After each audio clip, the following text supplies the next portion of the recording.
मैं कई दिनों से अपनी मालकिन पर बुरी नजर रखे हुए था। वो इतनी सुंदर थी कि जब भी मैं उन्हें देखता तो मुझे लगता जैसे कोई अप्सरा मेरे सामने खड़ी हो। मेरा मन करता कि उन्हें छूकर देखूं, लेकिन मैं डरता था कि कहीं वह मुझ पर गुस्सा ना हो जाए। वो बेहद खूबसूरत थी, मगर फिर मुझे ये डर भी सताता कि अगर उन्होंने या मालिक ने मेरे इरादों को भांप लिया तो वे मुझे नौकरी से निकाल देंगे। मुझे इस नौकरी की बहुत जरूरत थी, क्योंकि घर का सारा खर्चा इसी से चलता था। गांव में मेरी माँ और 4 बहनें थीं, और उन सब की जिम्मेदारी मेरे कंधों पर थी, क्योंकि पिताजी का कुछ साल पहले ही देहांत हो चुका था। वे एक फैक्ट्री में काम करते थे। वही एक मशीन की खराबी की वजह से उनकी जान चली गई थी। तभी से घर की पूरी जिम्मेदारी मुझ पर आ पड़ी थी। मैं खुद भी अभी बहुत छोटा था और मेरी पढ़ाई भी अधूरी ही रह गई थी। मजबूरी में मैंने इधर-उधर छोटी-मोटी मजदूरी करनी शुरू कर दी थी। फिर एक दिन किसी ने मुझे सलाह दी कि शहर जाकर काम करो, वहाँ अच्छे पैसे मिल जाते हैं। मैंने माँ से इस बारे में बात की। वे मुझे अकेला भेजने के लिए तैयार नहीं थी, लेकिन घर की हालत देखकर उन्होंने रोते हुए मुझे विदा किया और आशीर्वाद के साथ शहर के लिए रवाना कर दिया। शहर आकर शुरुआत में मैं बहुत घबरा गया था। मैं गांव का सीधा साधा लड़का था और शहर की जिंदगी तेज रफ्तार की थी। मुझे कुछ भी समझ नहीं आता था, लेकिन पेट की आग ऐसी थी कि सब कुछ सहना पड़ रहा था। मैं दिन रात नौकरी की तलाश में भटकता रहा और आखिरकार एक दोस्त की मदद से मुझे एक बड़े घर में नौकरी मिल गई। शुरुआत में मेरा काम घर के अंदर ही था। इसी वजह से मुझे मालकिन के करीब काम करने का मौका मिला। मैं उनका बहुत आज्ञाकारी नौकर था। जब भी वह मुझे बुलाती मैं तुरंत हाजिर हो जाता और उनका हर काम तत्परता से पूरा करता। मालकिन मुझसे बहुत खुश थी। कभी कभी वह मुझे इनाम के तौर पर पैसे भी देती थी। इस वजह से मैं पूरी लगन और खुशी से काम करता था। मालकिन के पहनावे का भी मुझ पर गहरा असर होता जा रहा था। वे जो भी कपड़े पहनती वे उन पर बहुत अच्छे लगते थे। कभी कभी वे जीन्स टॉप पहनती थी और कभी बिना बाजू वाले कपड़े। शहर में ये सब आम बात थी, लेकिन हमारे गांव में तो औरतें सिर से पल्लू तक नहीं उतारती थी। जब मालकिन ऐसे कपड़े पहनती थी तो मैं शर्म से नजरें झुका लेता था, लेकिन मालकिन भी मेरी शर्मा और झिझक को महसूस कर हंसने लगी। उन्होंने मुझसे कहा, नीलेश, क्या बात है? तुम इतना शर्मा क्यों रहे हो? मैं तो ऐसे ही कपड़े पहनती हूँ। मैं नजरें झुकाते हुए बोला, मालकिन, गांव में कभी किसी को ऐसे कपड़े में नहीं देखा। ये सब तो बस फिल्मों में और सीरियल में ही होता है, इसलिए मुझे आपको इस तरह देखना अच्छा नहीं लगता। मेरी बात सुनकर मालकिन जोर से हंसी और बोली, तुम बहुत मासूम हो, बहुत अच्छे भी हो। उनकी इस तारीफ पर मैं शर्म से लाल हो गया। मालकिन अक्सर मुझसे बातें करती और ज्यादातर कामों के लिए मुझे ही बुलाती थी। एक दिन ऐसा ही हुआ। मालकिन बाजार से बहुत थकी हुई लौटी। उन्होंने घर आते ही सोफे पर अपना सामान रख दिया और वही एक तरफ सोफे पर लेट गई। उन्होंने मुझे आवाज दी, नीलेश, जरा एक गिलास ठंडा पानी लाना। मैं फौरन किचन से ठंडा पानी लेकर उनके पास पहुंचा। पानी पीने के बाद वो थकान भरे स्वर में बोली, आज तो बहुत थक गई हूँ, जरा मेरे पाँव दबा दो। मैं तुरंत उनके पैरों के पास बैठ गया और उनके पैर दबाने लगा। मुझे अजीब सा सुकून मिल रहा था। मालकिन आंखें बंद कर आराम कर रही थी और मैं उनके गोरे नाजुक पाँव देखकर मंत्रमुग्ध हो गया था। मुझे उनके पैर दबाते थोड़ी ही देर हुई थी कि अचानक साहब आ गए। उन्हें देखकर मैं घबरा गया और तुरंत मालकिन के पाँव छोड़कर सीधे खड़ा हो गया। साहब ने हम दोनों की और एक गहरी सुलगती हुई नजर डाली। मालकिन अभी भी थकी सी हालत में थी, लेकिन जैसे ही उन्होंने देखा कि मैंने उनके पाँव छोड़ दिए हैं तो उन्होंने तुरंत आंखें खोल दी। सामने साहब को देखकर बोली, अरे आप कब आए? मैं तो आपका ही इंतजार कर रही थी। फिर उन्होंने मुझसे कहा, नीलेश, जाओ साहब के लिए भी ठंडा पानी ले आओ। मैं तुरंत किचन की ओर भागा। सच कहूं तो उस समय मेरा दिल जोर जोर से धड़क रहा था। मुझे ऐसा लग रहा था जैसे मेरी चोरी पकड़ी गई हो। ऐसा लगा मानो साहब ने मेरे मन की बात पढ़ ली हो कि मैं मैडम को सही नजरों से नहीं देख रहा था। थोड़ी देर में खुद को संयमित कर मैं वापस लॉन्च में पहुंचा और साहब को पानी दिया। उन्होंने मुझ पर एक गहरी नजर डाली। मेरे माथे पर पसीने की बूंदें उभर आई, जबकि मालकिन अब तक उनके कमरे में जा चुकी थी। साहब ने गिलास हाथ में लिए हुए मुझसे कहा, अपनी मालकिन का खास ख्याल रखना और इस घर में जरा संभल कर रहना। मैंने बस सिर हिला दिया। साहब की ठंडी मगर गूंजती हुई बात मेरे रोंगटे खड़े कर गई। मैं उनकी बात का पूरा अर्थ उस समय नहीं समझ सका, लेकिन उसके बाद मैंने खुद पर बहुत नियंत्रण रखना शुरू कर दिया। जब भी मैं मालकिन को देखता नजरें फेर लेता, लेकिन मैं भी आखिर एक इंसान था। मालकिन जैसी जवान और खूबसूरत औरत को देखकर मेरे दिल में भी अजीब अजीब ख्याल आने लगे थे।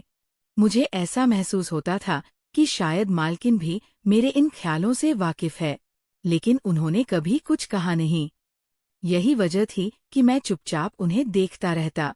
वो जिस अंदाज में हंसती, बोलती और घर में चलती फिरती थी, वो मुझे बहुत अच्छी लगती थी। शायद यही कारण था कि मैं हर वक्त उनकी नज़र के सामने रहा करता था, क्योंकि मेरा काम ही घर के अंदर था। इन्हीं दिनों एक अजीब सी घटना घट गई। हमारे घर के बगल वाले घर में कुछ डाकू घुस आए।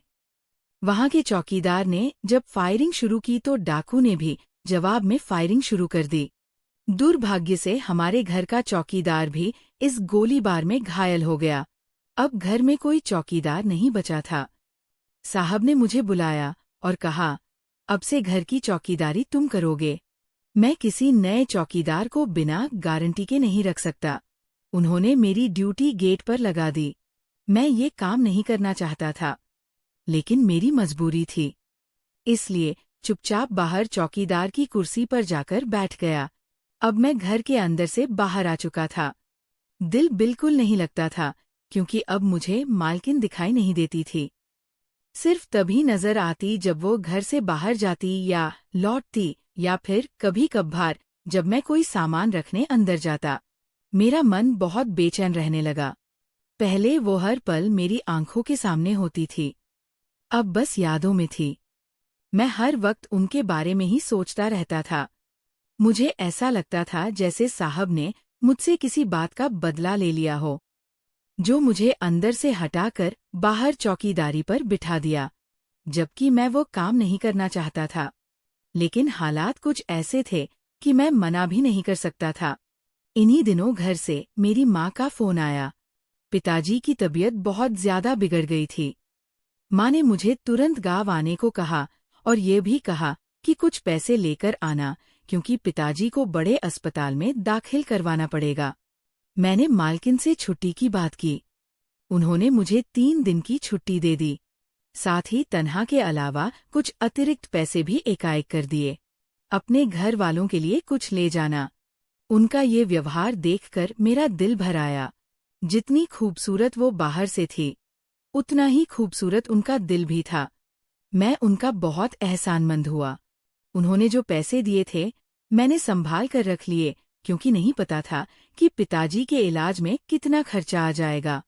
जब मैं गांव पहुंचा तो मेरी चारों बहनें मुझसे लिपट गई। वो बहुत दुखी हो गई थी, क्योंकि मैं पहली बार इतने लंबे समय के लिए घर से बाहर रहा।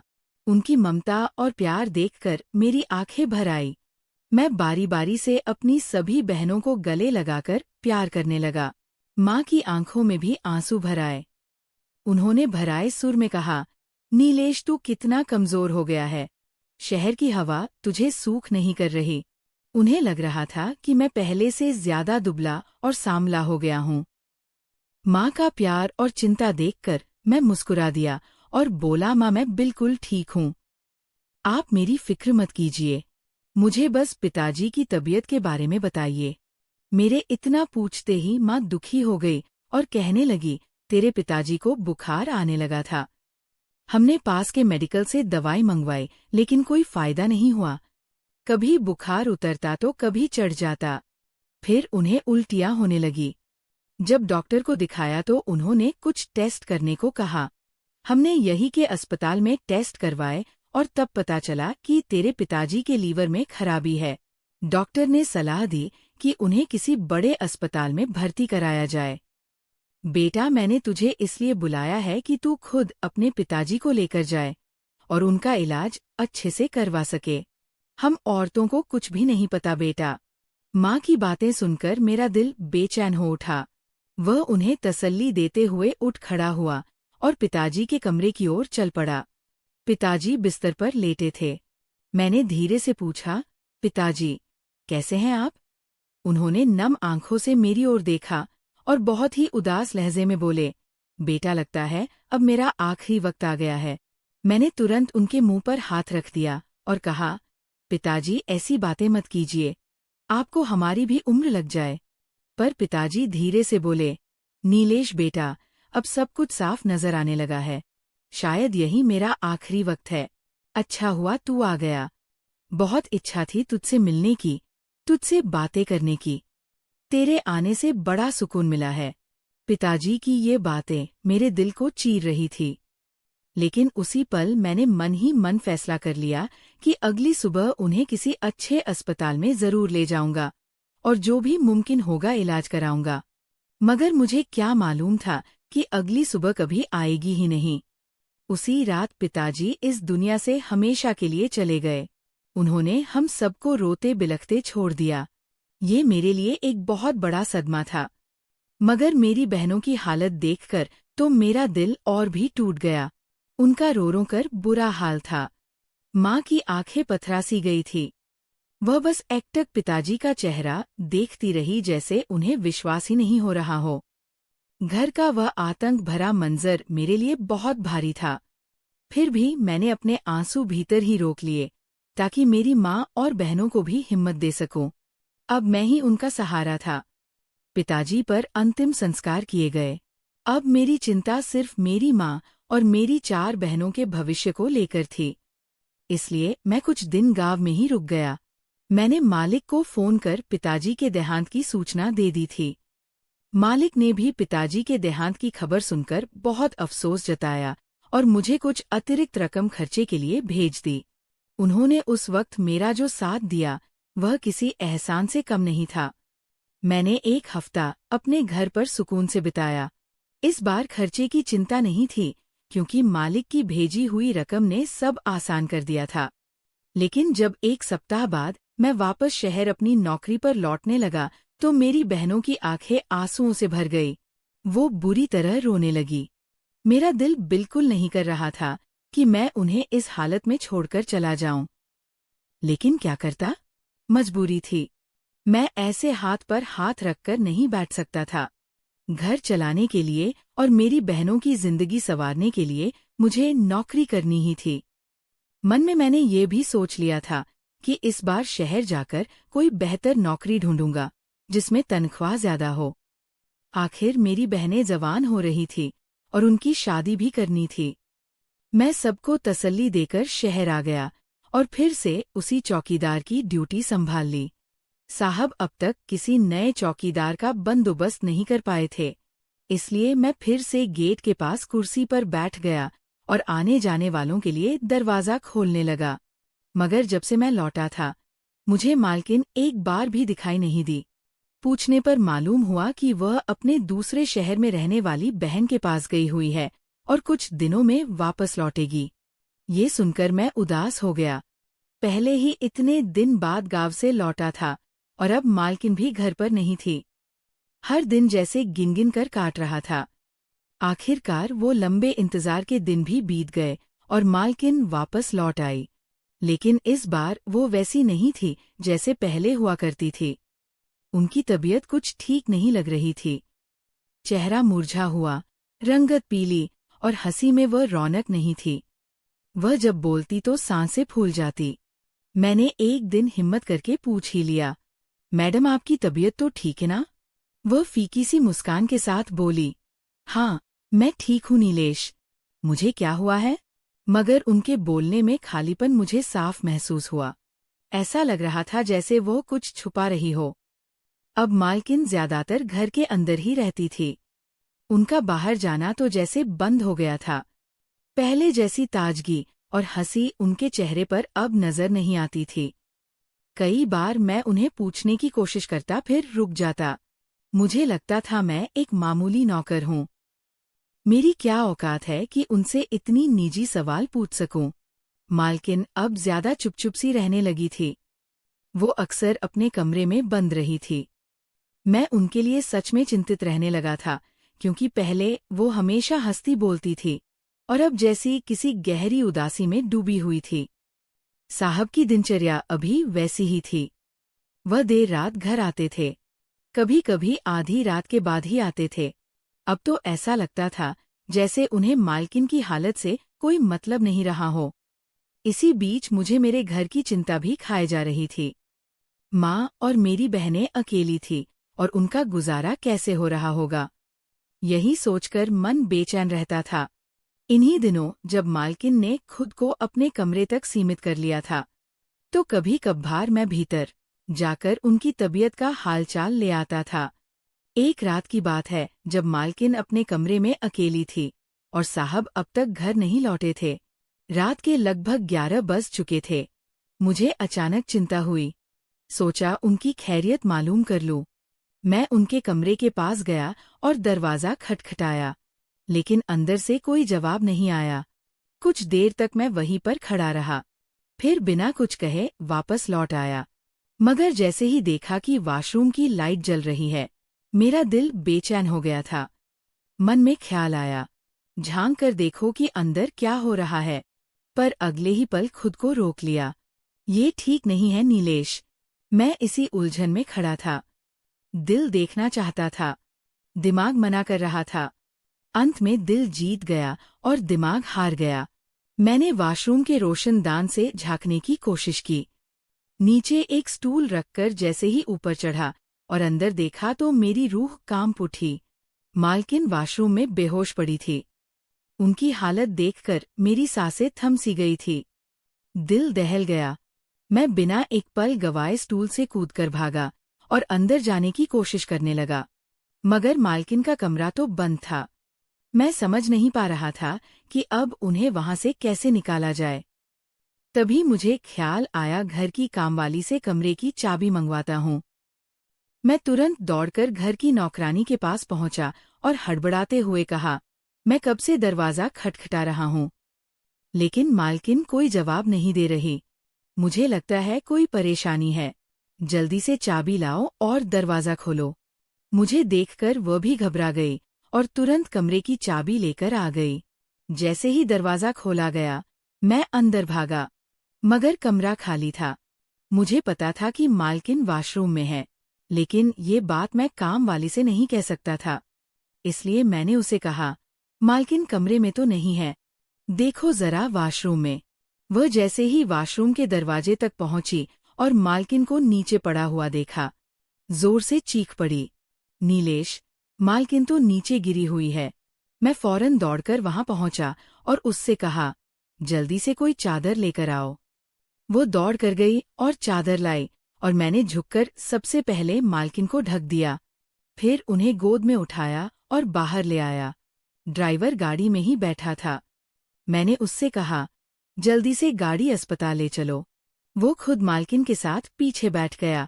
उन्हें दूसरी तरफ से कामवाली ने संभाल रखा था। हम दोनों बहुत घबराए हुए थे। समझ नहीं आ रहा था कि अचानक मालकिन को क्या हो गया। अस्पताल पहुंचे तो डॉक्टर ने बताया कि उन्हें तेज दिल का दौरा पड़ गया था, लेकिन सही वक्त पर लाने की वजह से उनकी जान बच गई। फिर भी हालत अभी भी सीरियस थी।